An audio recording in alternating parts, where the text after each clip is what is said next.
ఓం శ్రీ గణేశాయ నమః. శ్రీమాత్రే నమః. శివాయ గురవే నమః. శ్రీకృష్ణ పరబ్రహ్మణే నమః. శ్రీరామాయ నమః. శ్రీ గురుభ్యో నమః. ఆపదాం అపహర్తారం దాతారం సర్వసంపదాం లోకాభిరామం శ్రీరామం భూయో భూయో నమామ్యహం. మోహనవాణి ఛానల్ ద్వారా గత 7-8 రోజుల నుంచి రామాయణానికి సంబంధించినటువంటి రాముడి గురించి, సీతమ్మ గురించి, భరతుడి గురించి అత్యంత భక్తి శ్రద్ధలతో వింటూ ఉన్నటువంటి భక్తామ తల్లులకు, తండ్రులకు ముందుగా నా యొక్క సాధువాదాలు. ఈ రోజున చిట్ట చివరి ఘట్టంగా శ్రీరామచంద్రుడి యొక్క పట్టాభిషేకాన్ని చెప్పుకున్నాం. ఎందుకంటే అన్ని ఘట్టాలు చెప్పుకున్నా ఒక ఎత్తు, పట్టాభిషేకం చెప్పుకోవడం మరొక ఎత్తు. అందువల్ల రామరావణ యుద్ధం పూర్తయింది. సీతామాతకి అగ్ని ప్రవేశం చేసింది అమ్మ.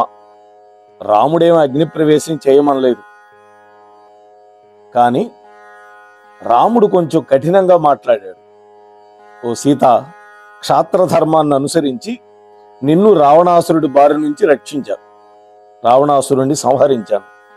ఇక నీ ఇష్టం, నువ్వు మిథిలా నగరానికి వెళ్తావో లేకపోతే భరతుడి దగ్గర ఉంటావో నీ ఇష్టం అన్నాడు. ఈ మాట అనేసరికి అమ్మ ఒక్క వేటుతోటి ఒక కదళీ వృక్షాన్ని ఎలా నరిగితే పడిపోతుందో అంతగా బాధపడింది. శోక సంతప్త హృదయమైంది. అప్పుడు లక్ష్మణ, ఈ అపవాద దూషితమైనటువంటి శరీరంతో నేను ఉండాలనుకోవటం లేదు, కాబట్టి నేను అగ్ని ప్రవేశం చేస్తాను, నువ్వు కట్టెలు పేర్చి చితి తయారు చేయన్నది. వెంటనే రాముడి వైపు చూశాడు లక్ష్మయ్య. రాముడు కనుసైగ చేశాడు. అంతే, కళ్ళతోనే మాట్లాడుకుంటారు వాళ్ళు. స్వామి, లక్ష్మణ స్వామి చితి పేర్చాడు. ఆ పగపగ మండేటటువంటి మంటల్లో సీతాదేవి ఒక ప్రతిజ్ఞ చేసింది. నేనే గనక రామచంద్ర ప్రభువుని తప్ప ఎవరిని నా మనస్సులో కూడా తలుచుకోనట్లటువంటి పరిస్థితుల్లో ఉంటే, ఓ అగ్నిదేవా నన్ను రక్షించు అని ప్రతిజ్ఞ చేసి ముమ్మాటు అగ్నికి ప్రదక్షిణ చేసి సీతామాత అగ్నిలో పడింది. అంతే, అందరూ హాహాకారాలు చేశారు. అప్పుడు ఒక అద్భుతం జరిగింది. వెంటనే అగ్నిదేవుడు అమ్మవారిని తీసుకొని అగ్నిగుండంలో నుంచి బయటకు వచ్చాడు. ఓ రామచంద్ర, నీ ధర్మపత్ని అయినటువంటి ఈ వైదేహి యందు ఎటువంటి దోషం లేదు. సత్ప్రవర్తనకి నిలయమైనటువంటి ఓ రఘువీర, ఈ సీతాదేవి యొక్క వాక్కులు పవిత్రాలు, మనస్సు నిర్మలం, బుద్ధి స్వచ్ఛం, చూపులు దివ్యాలు, సత్ప్రవర్తన కలిగి త్రికరణ శుద్ధిగా ఎల్లప్పుడూ నిన్నే ధ్యానిస్తూ ఉన్నటువంటి పరమసాధ్వీమణి. ఈ పుణ్యోత్మరాలు నిన్ను తప్ప అన్యులను ఏనాడు కూడా మనస్సులో కూడా తలుచుకోలేదు. రావణాసురుడు ఈమెను తన అంతఃపురంలో అశోకవనంలో రహస్యంగా దాచి ఉంచాడు. అక్కడ ఉన్న రాక్షస స్త్రీలు నిరంతరము ఈమెను కాపలా కాశారు. అప్పుడు కూడా ఈమెను ఈయందే మనస్సు నిలిపి ఉన్నది. నీవే దిక్కని నమ్ముకొని ఉన్నది. ఆ రాక్షసుడు ఆమెని అనేక విధాలుగా ప్రలోభాలకు గురి చేయడానికి ప్రయత్నించాడు. అయినా కూడా ఆ తల్లి లొంగలేదు. నిరంతరము చిత్తాన్ని నీ మీదే లగ్నం చేసింది. నిన్నే స్మరించుకుంటూ ఉంది. ఈ సాధ్వి ఆ రావణాసురుడి గురించి ఏమాత్రం తలుచుకోలేదు, లెక్క చేయలేదు, భయపడలేదు. రఘురామ, ఈమె హృదయం పరమ పవిత్రం, ఎటువంటి దోషం లేనటువంటిది. నా మాటలకు ఎదురు చెప్పొద్దు రామా, ఈమెను స్వీకరించు అన్నాడు. అప్పుడు రాముడు అగ్నిదేవుడి యొక్క మాటలు విన్న తర్వాత ప్రసన్నమైనవి. అయ్యయ్యో, ఇటువంటి ఉత్తమరాలిని అన్యాయంగా పరుషమైనటువంటి వాక్యాలతో నొప్పించాను కదా అని బాధపడుతూ కంటతడి పెట్టుకున్నాడు రాముడు. ఓ హవ్యవాహన, నీకు నమస్కారాలు. ఈ సీతాదేవి యందు ఎటువంటి దోషం లేదు, ఈమె పరమ పవిత్రురాలు అని నాకు తెలుసు. కానీ రావణాసురుడి యొక్క అంతఃపురంలో అశోకవనంలో సంవత్సర కాలం పాటు ఉన్నందున 3 లోకాల వారికి ఈమె యొక్క పాతివర్త్య వైభవాన్ని నిరూపించడం కోసం, లోక అపవాదు రాకుండా ఉండడం కోసం ఈ పరీక్షను పెట్టాల్సి వచ్చింది. అయోనిజి యొక్క పవిత్రత వెల్లడి కావటానికి ఈమెకు ఎటువంటి పరీక్ష పెట్టాలి అని నేను అనుకున్నానో ఆమె కూడా అటువంటి పరీక్షే తనకు తాను విధించుకుంది. ఒకవేళ నేను గనక ఎటువంటి పరీక్ష పెట్టకుండా ఈమె మీద ఉన్నటువంటి ప్రేమతోటి గనక పరిగ్రహించి ఉంటే నన్ను లోకులు కాముకుడు అంటారు. కాబట్టి ఈ రాముడు మూర్ఖుడు, కామాతురుడు అని నన్ను నిందించే అవకాశం ఉంది. ఈమె పరమ పాతివ్రత్య వైభవం కలిగిందని నాకు తెలుసు. సర్వదా సత్యవ్రతుడైనటువంటి నేను ఈ సీతాదేవి యొక్క శీలాన్ని 3 లోకాలకి వెల్లడి చేయటం కోసం మాత్రమే ఆమె అగ్ని ప్రవేశం చేస్తున్నా కూడా నేను ఉపేక్షిస్తూ ఉన్నాను. అగ్ని ఎక్కడైనా తగలబెట్టగలుగుతుందా? నాకు తెలుసు నా సీతమ్మ వైభవం అన్నాడు. ఈ విశాలాక్ష పాతివ్రత్యమే ఈమెకి భద్రా కవచం. కాబట్టి సముద్రం ఏ విధంగా చెలియల కట్టను దాటలేదో రావణాసురుడు కూడా ఈమెను ఎటువంటి ప్రయత్నం చేయలేడు తాకటానికి. ఈ సీతాసాధ్వి మండుతున్నటువంటి అగ్నిలాగా ఇతరులు స్పృశించడానికి అలవి కానటువంటి అలభ్యమైనది. సూర్యుడు సూర్యకాంతి ఎలా వేరు కాదో అన్యోన్యమైనటువంటి అనురాగమూర్తులమైనటువంటి మా యొక్క సంబంధం కూడా విడదీయరానిది. ఇది రాముడి మాట. 3 లోకాల్లో కూడా ఈ జనకుని కూతురైనటువంటి మైథిలీదేవి పరమ పవిత్రురాలు, మహాసాధ్వీమణి. ఈమెకి సాటి ఎవరూ లేరు. మహాత్ముడు కీర్తిలాగా ఈమెను నేను పరిత్యజించడం అనేది అసంభవం. సీతా పరిత్యాగంలో రాముడు చేసినటువంటి సహేతుకమైనటువంటి నిర్ణయాన్ని, దాని అంతరార్థాన్ని గ్రహించినటువంటి మహాత్ములందరూ కూడా ఆ ప్రభువుని కీర్తించారు. అప్పుడు రాముడు సీతాదేవిని దగ్గరకు తీసుకున్నాడు. అమ్మవారి స్పర్శ తగిలిన తర్వాత రాముడికి ఆనందం కలిగింది.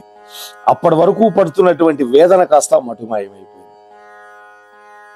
అప్పుడు పరమేశ్వరుడు, ఆ దేవతలంతా వచ్చారు కదా, ఆకాశంలో నిలబడ్డారు కదా, ఓ రామా, నీ వక్షస్థలము లక్ష్మీ నివాసం, నీవు శత్రు సంహారకుడివి, ధనుర్ధారుల్లో గొప్ప శ్రేష్ఠుడివి. మా అదృష్టవశం వల్ల నీవు రావణాసుర సంహారం చేశావు.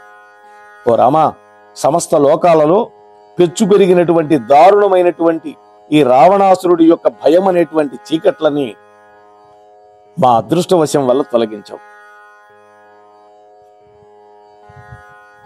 ఇక దైన్యంతో ఉన్న భరతుడిని ఊరడించు, కౌసల్యామాతను ఓదార్చు, కైకేయీదేవిని, లక్ష్మణమాత అయినటువంటి సుమిత్రాదేవిని భక్తితో దర్శించి వాళ్లను కూడా ఊరడించు అని పుత్ర పౌత్రాది పరంపరతో ఇక్ష్వాకు వంశానికి కీర్తి తెచ్చిపెట్టు.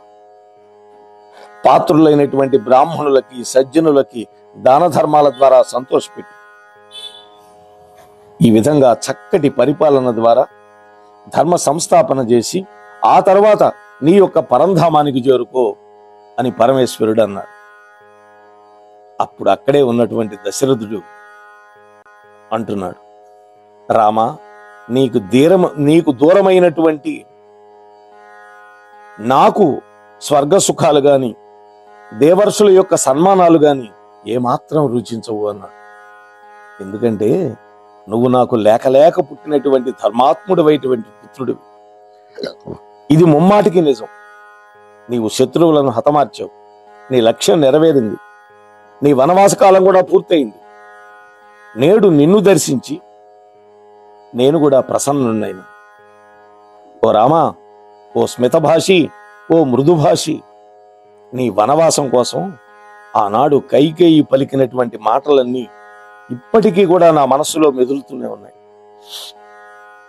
ఓ రామా, శక్తి సంపన్నుడైనటువంటి అష్టావక్రుడు ఆనాడు తన తండ్రి పరమ ధర్మాత్ముడైనటువంటి ఏకపాదుణ్ణి ఏ విధంగా తరింపజేశాడో అలాగే నీవు కూడా సత్పుత్రుడవై నన్ను తరింపజేశావు. ఓ సౌమ్య, నీవు రావణాసురుణ్ణి వధించడంలో దేవతా ప్రముఖులు ఈ విధంగా నీ పట్టాభిషేకానికి విఘ్నాలు కల్పించారని నాకు ఇప్పుడు అర్థమైంది అన్నాడు. ఓ పురుషోత్తమ, ఈ విధంగా పురుషోత్తమాన్ని సంబోధించాడు కదా, ఈ రాముడు శ్రీ మహావిష్ణువు యొక్క అవతారమని దశరథ మహారాజు గ్రహించినట్లుగా మనం అర్థం చేసుకోవాలి. ఓ రామ, సోదరులతో కలిసి కలకాలము వర్ధిల్లుచూ చక్కగా రాజ్యపాలన చేయి. ఆ తర్వాత వచ్చే వాళ్ళంతా కూడా రామరాజ్య స్థాపన అని నీ గురించి మాట్లాడుకుంటారు. ఓ ధర్మాత్మ, కైకేయి పట్ల భరతుడి పట్ల అనుగ్రహాన్ని చూపించు. నీవు ఇంతకు ముందు ఆ దేవితో నిన్ను నీ పుత్రుడైనటువంటి భరతుడిని కూడా విడిచిపెడుతున్నాను అనేటువంటి మాటలు నేను ఆగ్రహంతో పలికాను. ఘోరమైనటువంటి ఆ శాపం ఆ ఇద్దరిని తాకకుండుగాక అన్నాడు.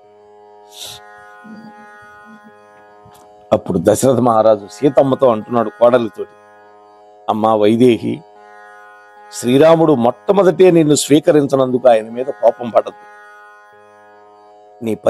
నీ యొక్క పవిత్రత వెల్లడి కావడం కోసమే నా కొడుకు ఈ విధంగా చేశాడు. అమ్మా జానకి, పతి సేవలను గురించి నీకు ప్రత్యేకంగా చెప్పాల్సిన పని లేదు. ఇతడు నీకు పరమదైవం అని మాత్రమే నేను చెప్పగలను అన్నాడు. ఈ విధంగా హితవాక్యాలు పలికి దశరథ మహారాజు తేజోమూర్తి అయి విమానం మీద స్వర్గలోకానికి వెళ్ళిపోయాడు. అప్పుడు దేవేంద్రుడు కలిగించుకొని,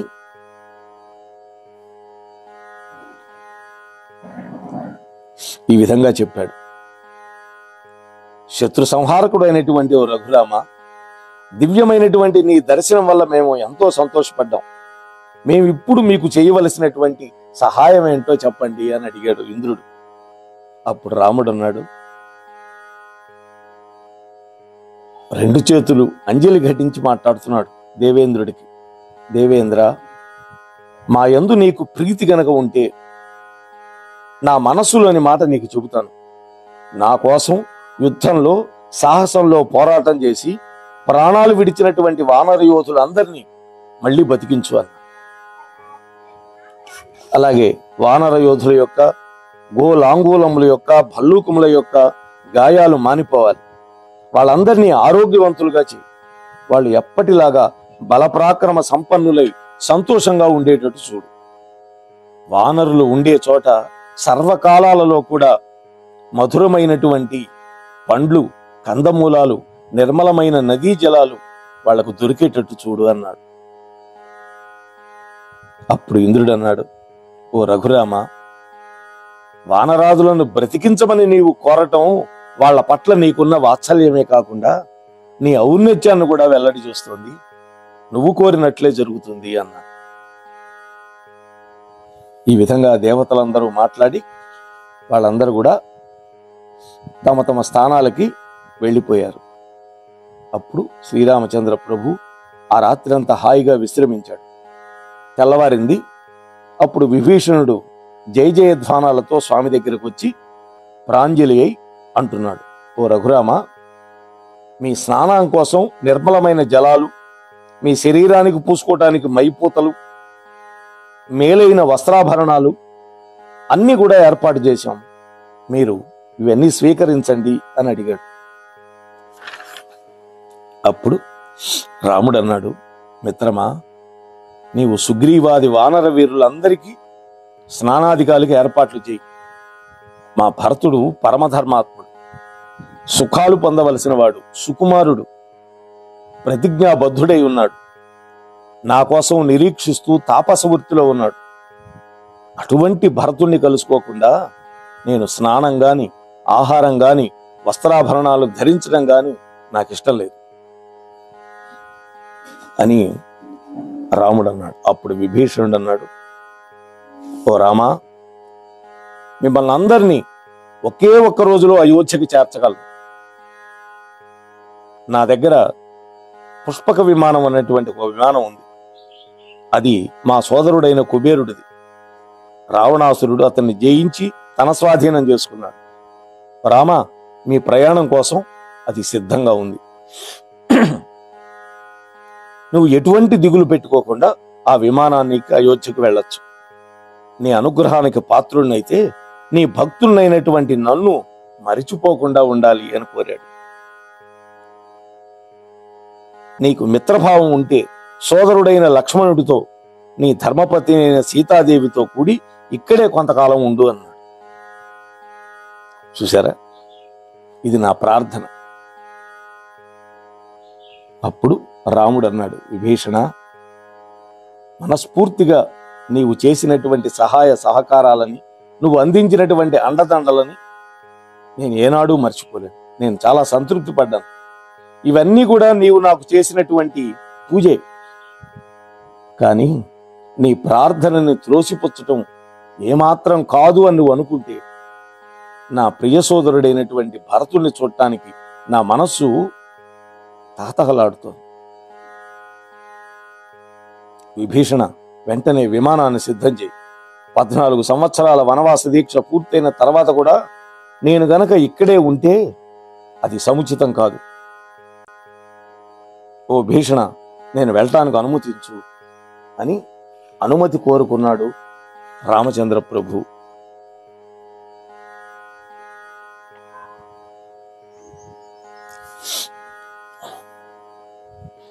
విభీషణ, మరొక్క మాట.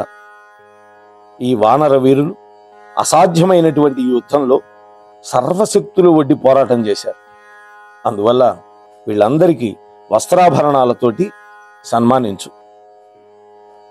వీళ్ళందరూ నా పట్ల ప్రీతితోటి ప్రాణాలు సైతం లెక్క చేయకుండా దేవతలకు కూడా సాధ్యం కానటువంటి యుద్ధం చేశారు. ఓ విభీషణ, వీళ్ళందరినీ సన్మానం చేస్తే వీళ్ళు ఎంతో సంతోషపడతారు. నువ్వు ఇలా చేస్తే నేను కూడా సంతోషపడతాను అన్నాడు రాముడు. ఆ తర్వాత విభీషణుడు వానరులందరికీ వాళ్ళ యోగ్యతకు తగినట్టుగా రత్నాలతోటి, ధనంతో సత్కారం చేశాడు. ఆ తర్వాత శ్రేష్టమైనటువంటి ఆ పుష్పక విమానాన్ని ఎక్కాడు. వైదేహి సీతాదేవిని శ్రీరాముడు తన ఒడిలో కూర్చోబెట్టుకున్నాడు. ఆ తర్వాత లక్ష్మణస్వామి అన్నయ్య పక్కనే ఉన్నాడు. అప్పుడు రాముడు అంటున్నాడు, ఓ వానరోత్తములారా, మీరందరూ కూడా నాకు ఎంతో సహాయం చేశారు. మీరు కూడా మీ ఇష్టానుసారం స్వేచ్ఛగా మీ స్థానాలకి వెళ్ళటానికి నేను అనుమతిస్తున్నాను అన్నాడు. సుగ్రీవా, ఒక మిత్రుడు సద్భావనతోటి చేయదగిన కార్యాలన్నీ నువ్వు చేశావు. నీకు శుభం జరగాలి. ఇక నీవు నీ సైన్యంతో కలిసి కిష్కింధకు వెళ్ళు. విభీషణ, నా సహాయం వల్ల నీకు లభించినటువంటి ఈ లంకా రాజ్యాన్ని నువ్వు హాయిగా పరిపాలించు. మిత్రులారా, ఇప్పుడు మా తండ్రి యొక్క రాజధాని అయినటువంటి అయోధ్యకు నేను తిరిగి వెళతా. నాకు అనుమతి ఇవ్వండి అన్నాడు.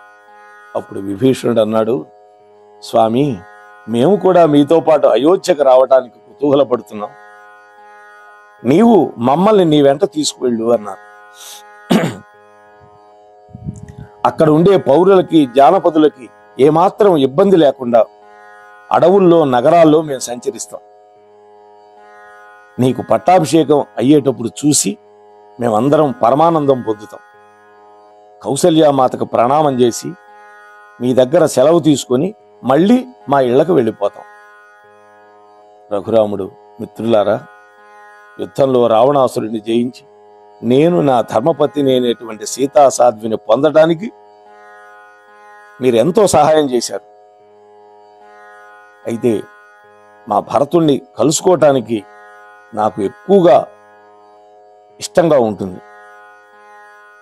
అందువల్ల సహృదులైనటువంటి మీ అందరితో పాటు అయోధ్యలో అడుగు పెట్టడం నాకు చాలా ఇష్టమైన పని. ఓ సుగ్రీవా, వానరులతో కలిసి నీవు విమానం ఎక్కువ అన్నా. విభీషణ, నీవు కూడా నీ అమాత్యులతో కలిసి విమానాన్ని ఎక్కువ అన్నాడు. ఆ పుష్పక విమానంలో ఎంతమంది ఎక్కినా ఇంకొకళ్ళకు చోటు ఉంటుంది అని పెద్దలు వ్యాఖ్యానిస్తారు. ఇక వెంటనే రాముడి యొక్క ఆజ్ఞ మేరకి పుష్పక విమానం ఆకాశంలోకి లేచింది. ఒక మేఘంలాగా ప్రయాణిస్తూ ఉంది. అప్పుడు శ్రీరాముడు భూమి మీదకి తన చూపులను ప్రసరింపజేస్తూ జానకీదేవితో మాట్లాడుతూ ఉన్నాడు. వైదేహి, ఇదిగో కైలాస శిఖరంలాగా త్రికూట పర్వతం మీద ఉన్న లంకా నగరాన్ని చూడు అన్నాడు. ఇప్పుడు ఏరియల్ వ్యూ చూపిస్తున్నాడు అమ్మకి. ఈ నగరం విశ్వకర్మ చేత వినిర్మింపబడింది. ఈ నగరాన్ని చూడు అన్నాడు. ఇదిగో ఆ రాక్షసరాజు రావణాసురుడు నాచే చంపబడి ఇక్కడే బూడిదై పడి ఉన్నాడు చూడు అన్నాడు. కుంభకర్ణుని ఇక్కడే చంపారు. ప్రహస్తుడు కూడా ఇక్కడే సంహరింపబడ్డాడు. ధూమ్రాక్షుడు హనుమంతుని చేతిలో మరణించాడు. సుషేనుడు అనేటువంటి కపివరుడు విద్యున్మాలి అనేటువంటి రాక్షసుని ఇక్కడే చంపాడు. నీ మరిది లక్ష్మణుడు ఇంద్రజిత్తును ఇక్కడే వధించాడు. ఈ విధంగా ఒక్కొక్క కథ చెబుతూ ఉన్నాడు. సుందరి, ఇదిగో మహాసాగరాన్ని దాటిన తర్వాత ఆ రాత్రి ఇక్కడే మేము గడిపాం అని సముద్రానికి యువతల ఒడ్డును చూపించాడు. ఈ సేతు ఉన్నదే, అది మన వానరులే నిర్మించారు. కేవలం 5 రోజుల్లో కట్టారు. నీకోసం నా ఆదేశాల కొద్దీ నలుడు పర్యవేక్షణలో ఈ వారధి నిర్మాణం జరిగింది. మైథిలి, ఇదిగో హిరణ్యనాభము అనే పేరు గల ఈ మైనాక పర్వతాన్ని చూడు అన్నాడు. మైనాక పర్వతాన్ని చూపించాడు. ఇది బంగారపు కాంతులతో ప్రకాశిస్తోంది. హనుమంతుడు నిన్ను అన్వేషించడానికి సముద్రాన్ని లంఘించినప్పుడు ఆ మారుతికి విశ్రాంతి ఇవ్వడానికి ఈ శైలము సముద్ర గర్భం నుంచి చీల్చుకొని బయటకు వచ్చింది. ఈ ప్రదేశం మహిమాన్వితమైనటువంటి సముద్రం యొక్క ఉత్తర తీరం అని అవతల వైపు చూపించాడు. దీనిని సేతుబంధము అంటారు. సేతు నిర్మాణం ఇక్కడి నుంచే మొదలైంది. ఇది ఒక మహాపుణ్యక్షేత్రం. దీన్ని దర్శించిన వాళ్ళ సమస్త పాపాలు నశిస్తాయి. అదే రామేశ్వరం. రాక్షసరాజు అయినటువంటి ఈ విభీషణుడు నన్ను శరణు జొచ్చింది కూడా ఇక్కడే అన్నాడు. సముద్రానికి అవతల తీరంలోనే శరణు పొందాడు. సీత, ఇదిగో మధువనం, ఇదిగో పంపా తీరం, ఇదే కిష్కింధా నగరం. రమ్యమైనటువంటి ఈ పురం సుగ్రీవుడిది. నేను వాలిని చంపింది ఇక్కడే అని చూపించాడు. కిష్కింధా నగరాన్ని విమానంలో నుంచే చూసింది అమ్మ. వెంటనే సీతాదేవి అన్నది, స్వామి, సుగ్రీవుడి యొక్క పోషణలో ఉన్నటువంటి తార, రుమ మొదలైన అంతఃపుర స్త్రీలు కూడా, అలాగే వానర ప్రముఖుల యొక్క భార్యలను కూడా మనతో పాటు అయోధ్య నగరానికి తీసుకువెళదామన్నారు. అది అమ్మ యొక్క వైభవం. అప్పుడు ఆ పుష్పక విమానం ఋషిముఖ పర్వతం మీదకి వాలింది. రామచంద్ర ప్రభు మళ్ళా సీతాదేవితో అన్నాడు, సీత, ఈ కనపడుతున్నదే అదే ఋష్యముఖం. నేను సుగ్రీవుణ్ణి కలుసుకుంది ఇక్కడే. నీ ఎడబాటుకు గురి అయినటువంటి నేను దుఃఖార్తుడనై ఎంతో విలపించాను. ఈ పంప తీరంలోనే ధర్మాత్మురాలైనటువంటి శబరిని చూశాను. దీనికి సమీపంలోనే కబంధుణ్ణి హతమార్చాను. జానకి, ఈ జనస్థానంలో జటాయువు నివసించినటువంటి ఈ వృక్షాన్ని ఒకసారి చూడు. దుష్టుడైనటువంటి రావణాసురుణ్ణి ఎదుర్కొన్నాడు ఆ జటాయువు నిన్ను రక్షించటానికి. ఇదిగో మనం నివసించినటువంటి పంచవటి. ఈ సందర్భంలోనే అమ్మవారి యొక్క మాట మేరకి ఆ ఋషిముఖ పర్వతం మీద దిగి అక్కడ వానరకాంతలందరినీ కూడా ఎక్కించుకున్నారు విమానంలో.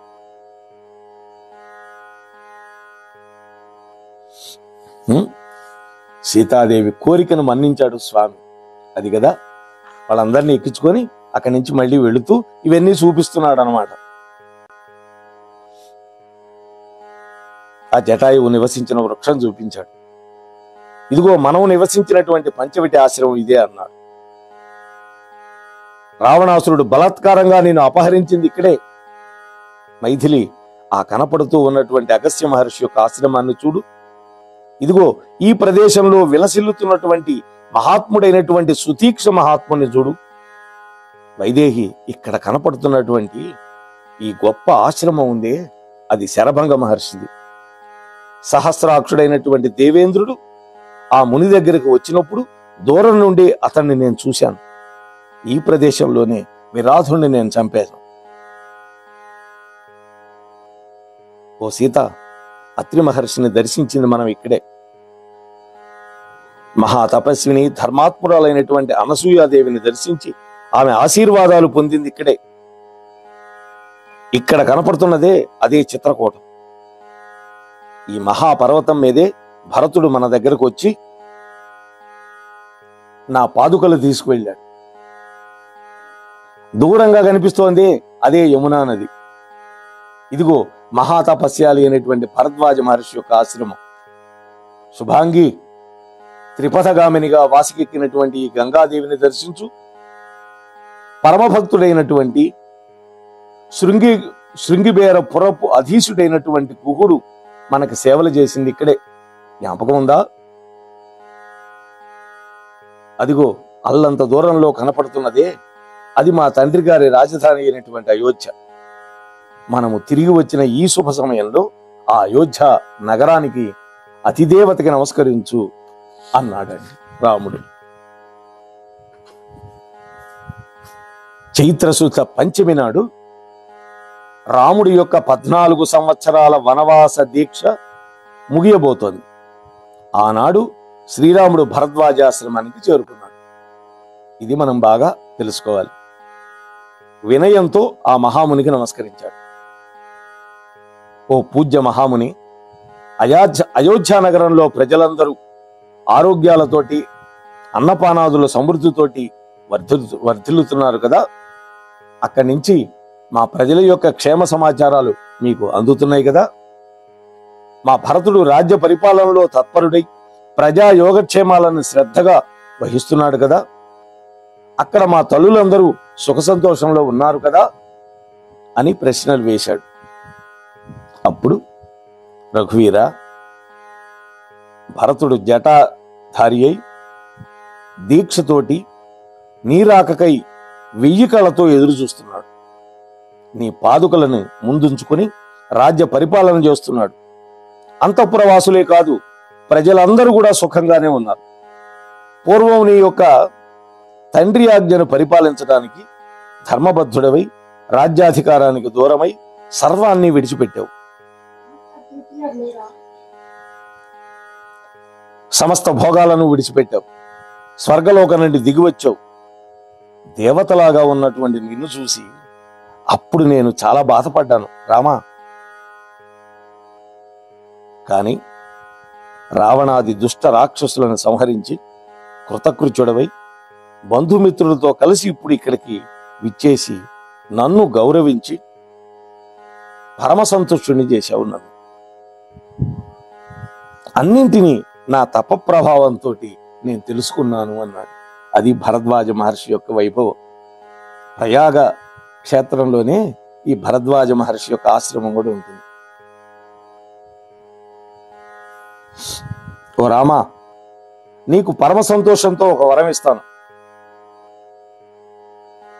ముందుగా నా అర్ఘ్యపాద్యాదులను స్వీకరించు. అయోధ్యకు రేపెళ్ళొచ్చు అన్నాడు. అప్పుడు రాముడు, హే మహర్షి, ఎల్ల కాలాల్లో కూడా వృక్షాలు మధుర రస పూర్ణములైనటువంటి పండ్లను ఇచ్చుగాక అన్నాడు. ఎందుకని? వానరులను దృష్టిలో పెట్టుకొని అడిగాడు ఆ కోరిక. నేను అయోధ్య మార్గంలో ప్రయాణం చేస్తున్నప్పుడు అమృతతుల్యమైనటువంటి రకరకాల ఫలాలు కొల్లలుగా లభించాలి అని. ఇది రాముడు కోరుకున్నటువంటి వరం. అక్కడి నుంచి అయోధ్యకు వెళ్లే మార్గానికి ఇరువైపులా 3 యోజనాల మేర ఈ విధమైనటువంటి ఫల వృక్షాలన్నీ కూడా రసాలతో నిండిపోయినాయి. అది భరద్వాజ మహర్షి యొక్క గొప్ప వైభవం. మరి మిగిలినటువంటి పట్టాభిషేక వైభవాన్ని రేపటి రోజు 2వ భాగంలో మనం చెప్పుకునే ప్రయత్నం చేద్దాం. అంతవరకు స్వస్తి. మోహనవాణి తెలుగు పాడ్కాస్ట్ వింటున్న శ్రోతలందరికీ హృదయపూర్వక ధన్యవాదాలు. వినండి, వినిపించండి, వింటూనే ఉండండి మోహనవాణి తెలుగు పాడ్కాస్ట్. మీరు వింటున్నారు మోహనవాణి. మా కార్యక్రమాలు మీకు నచ్చితే ఇప్పటివరకు మా ఛానల్కి సబ్స్క్రైబ్ చేసుకోకపోతే వెంటనే ఈ క్షణమే సబ్స్క్రైబ్ చేసుకుని ఆ పక్కనుండే బెల్ బటన్ని మ్రోగించి అందరికీ షేర్ చేసి మీ విలువైన కామెంట్ను కూడా చేసి మమ్మల్ని ప్రోత్సహిస్తారని కోరుతున్నాను.